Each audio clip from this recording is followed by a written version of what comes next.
Good morning, everybody. Thank you for being here today. Appreciate you joining me. I ask you again, if you will, like, share, comment on the post, and then we will be looking at the seventh verse of Philemon today.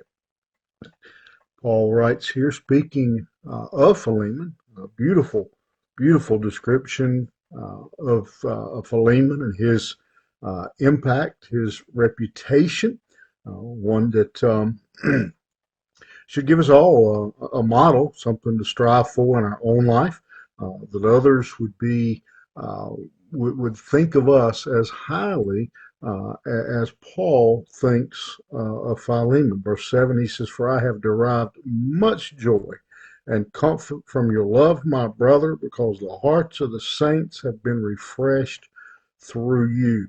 And so Paul is he's just overjoyed.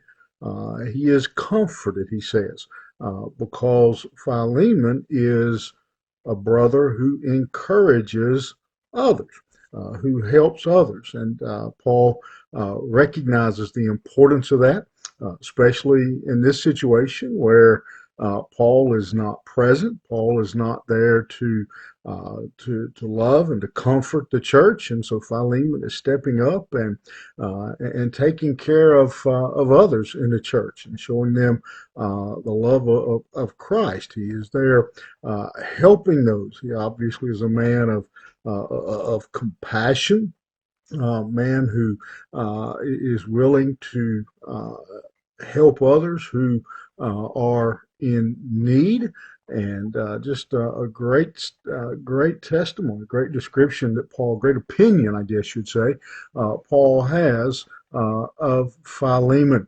And I come across something that I thought was appropriate. Don't usually do this, but I want to read something to you that Barclay said about, wrote about ministry and a challenge for all of us who want to have a better, deeper relationship with Jesus Christ. He says this means that we learn about Christ by giving to others.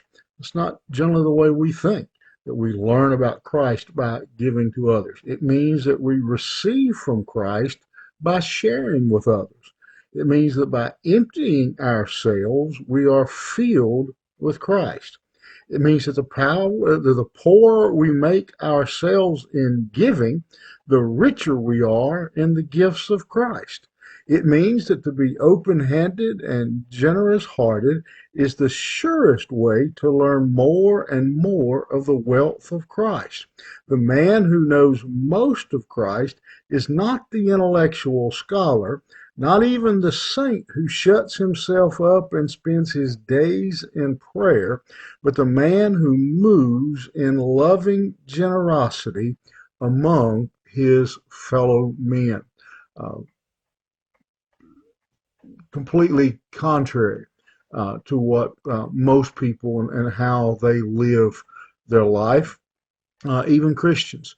That we don't live our life for others, we live our life for ourselves.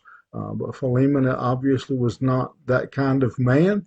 And again, Barclay reminds us that we don't gain very much when we live that selfish life. We gain in our knowledge of Christ and our relationship with Christ when we live and give to others.